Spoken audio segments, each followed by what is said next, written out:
नमस्कार दोस्तों, स्वागत है आपका सीपी स्मार्ट क्लासेस में। दोस्तों, रोजगार समाचार के इस वीडियो में आज कई अहम खबरों के साथ है मैं उपस्थित हूँ आपके लिए और कई अहम खबरें हैं। तो सबसे पहले हम बात करते हैं साल्वर गैंग की। बीएड की प्रवेश परीक्षा कल थी और साल्वर गैंग का भांडाफोड़ हुआ है। 3 गिरफ्तार किए गए हैं। प्रयागराज से 2 और मिर्ज़ापुर से 1 गिरफ्तार किया गया है। एक युवती भी इसमें गिरफ्तार की गई है जो कि निजी बैंक में कार्य करती है। ये जिसका दीक्षा नाम बताया जा रहा, उर्फ नेहा भी इसका नाम है। नेहा उर्फ दीक्षा जो है, जिसको एसटीएफ ने गिरफ्तार किया है। ये प्रयागराज में पहले प्रतियोगी परीक्षाओं की तैयारी करती थी और वहीं से ये साल्वर गैंग के संपर्क में आई थी, जिनका नाम बालेंद्र सिंह पटेल है और धर्मेंद्र सिंह है। तो ये दोनों के संपर्क में आने के बाद ये परीक्षाओं में बैठने, साल्वर की तरह बैठने का इसने ठेका लेना शुरू कर दिया और वहाँ पर इसको जो है 50,000 रुपये एडवांस मिलता था हर एक परीक्षा के लिए। और इसके बाद सिलेक्शन होने पर 2 से लेकर 5 लाख रुपए तक इसको मिलता था। किसी परीक्षा में 2, किसी में 3, किसी में 4, किसी में 4.5, इस तरह से इसको पैसे मिलते थे और कई परीक्षाओं में ये साल्वर की तरह बैठ चुकी है। TET, C TET, super TET, इन सब परीक्षाओं में बैठ चुकी है। टीजीटी की आज परीक्षा है और विकी खान जी ने एक मैसेज छात्रों के लिए दिया है। उन्होंने जिसमें बताया है कि एलटीजीआईसी में चयनित टीजीटी 2011, टीजीटी 2013, टीजीटी 2016 में चयनित सभी भाइयों बहनों से टीजीटी 2021 की परीक्षा दे रहे सभी बेरोजगारों की अपील कि हमारे सपनों को रौंदने और हमारे पेट पर लात मारने की कोशिश ना करिएगा। भगवान ने आपको एक नौकरी दी है, हम लोगों को भी एक नौकरी पाने में मदद करिए और चयनित भाई टीजीटी 2021 की परीक्षा को अपने ज़मीर की आवाज़ को सुनकर छोड़ दें। ऐसा होता है कि जब एक परीक्षा पास कर लेते हैं, एक नौकरी आपको मिल जाती है, तो इसका मतलब कि आप सैचुरेशन पॉइंट पे पहुंच सकते हैं। वहाँ पे कई परीक्षाएं आप पास कर सकते हैं। तो छात्र क्या करते हैं, 2016 में नौकरी कर लिए, ज्वाइनिंग कर लिए, उनको जगह पसंद नहीं आ रही तो 2021 की परीक्षा आई हुई है, लाओ इसको भी भर देते हैं।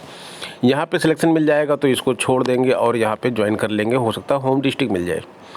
इसी तरह से LT ग्रेड की अभी ज्वाइनिंग हुई है, करीब 1 साल पहले ज्वाइनिंग हुई है इसकी।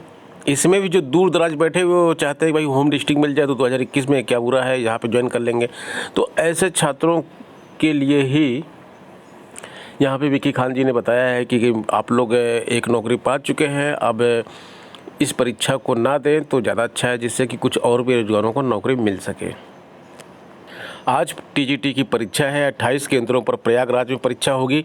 7 लाख से अधिक अभ्यर्थियों ने टीजीटी में आवेदन किया है। कोविड गाइडलाइन की सख्ती इसमें होगी। तो यहाँ पे सख्ती किस प्रकार से होगी, आपको फेस मास्क, सैनिटाइजेशन, शारीरिक दूरी का कड़ाई से पालन करना होगा। इस संबंध में उप सचिव ने सभी केंद्राध्यक्षों को कड़ाई से अनुपालन के लिए पत्र लिखा है और STF व LIU की नज़र में यह परीक्षा कराई जाएगी। नकलचियों पर नज़र रखी जाएगी। हालांकि देखिए, कल की परीक्षा में जो बीएड की परीक्षा थी, प्रवेश परीक्षा थी, उसमें साल्वर गैंग बैठ चुका है। वो तो केवल एक प्रवेश परीक्षा थी, यह तो नौकरी की परीक्षा है। तो देखिए अब क्या होता है, यह शाम को ही पता चल पाएगा कि परीक्षा ठीक से हो पाई या फिर कहीं इसमें भी सेंधमारी हो गई।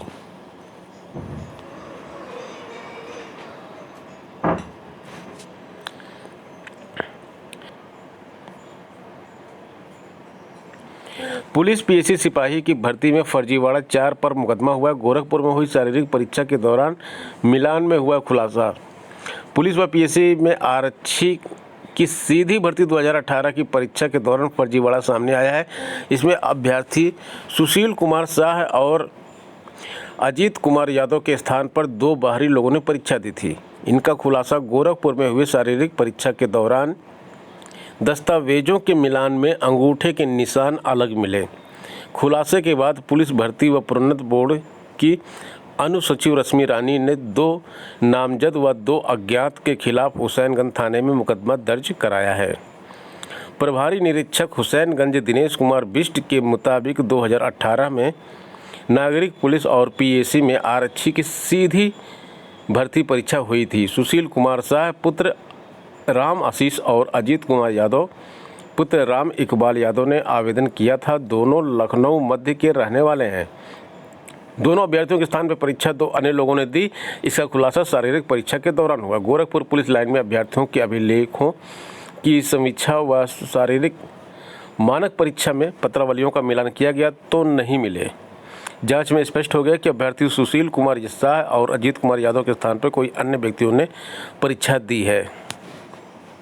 मृतक आश्रित कोटे पर अवैध रूप से रखे गए 2 कर्मियों को बर्खास्त कर दिया गया है। समाज कल्याण विभाग में 20 साल से नौकरी कर रहे बाबुओं पर कार्रवाई हुई है।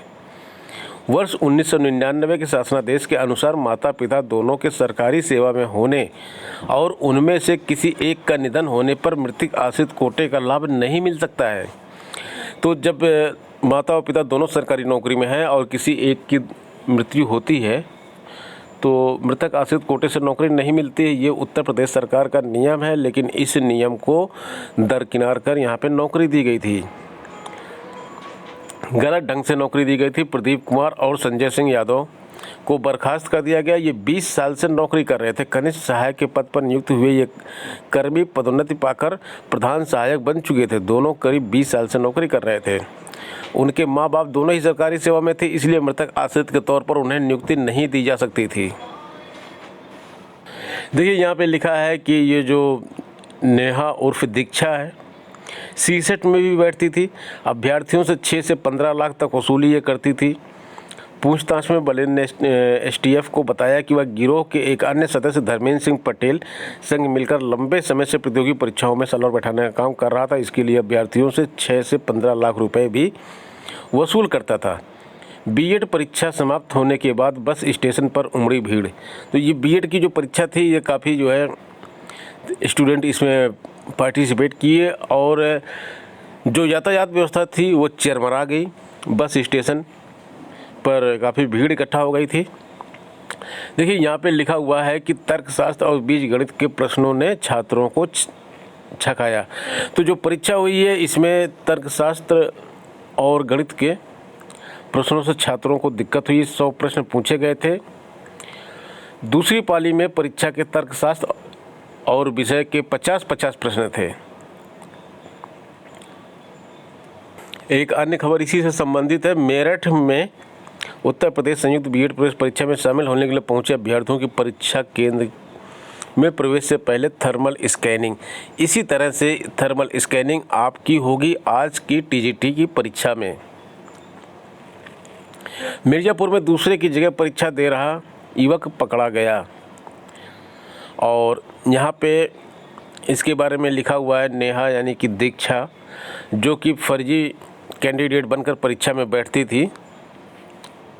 यहाँ पे देखिए लिखा हुआ है कि दीक्षा जनवरी में आयोजित केंद्रीय शिक्षक पात्रता परीक्षा सीसेट परीक्षा में भी साल्वर के रूप में बैठी थी।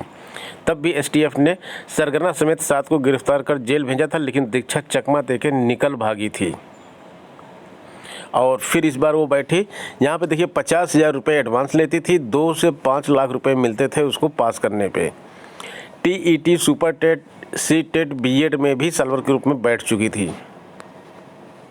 नायब तहसीलदार समेत विभिन्न पदों पर भर्ती का मौका हरियाणा कर्मचारी चयन आयोग की तरफ से आया है। 1137 पदों पर भर्ती निकली है। नायब तहसीलदार हैं, इलेक्शन कानूनगो हैं, कारपोरेट मैकेनिक है और इसके साथ साथ इलेक्ट्रीशियन, मेसन इत्यादि पद हैं। यहाँ पे 18 से 42 वर्ष की आयु 100 या 150 रुपये आपको लगेगा इसमें। और आपके पास जो पात्रता परीक्षा होनी चाहिए 10वीं की हिंदी व संस्कृत विषय के साथ 12वीं स्नातक व ITI व अन्य निर्धारित पात्रताएं होनी चाहिए। 16 अगस्त तक आवेदन करना है और ये आपको वेबसाइट दी गई है hssc.gov.in पर जाकर आपको आवेदन करना है। सीजीएल की विशेष रिपोर्ट है कि बेरोजगारी बढ़ती जा रही है और सीजीएल भर्ती के पदों की संख्या घटती जा रही है। सीजीएल मतलब कर्मचारी चयन आयोग की बड़ी भर्ती में से एक है सीजीएल, कंबाइंड ग्रेजुएट लेवल भर्ती जिसको बोलते हैं सीजीएल। और इसकी तैयारी पूरे भारत के लोग करते हैं। भारत के हर एक ग्रेजुएट, यहाँ तक कि बीटेक करने वाले लोग भी इस परीक्षा में बैठते हैं। और इस परीक्षा से बड़ी उम्मीद रहती है कि हर साल ये परीक्षा होती है जिससे वो केंद्रीय विभाग में अधिकारी के पद पर तैनात होते हैं।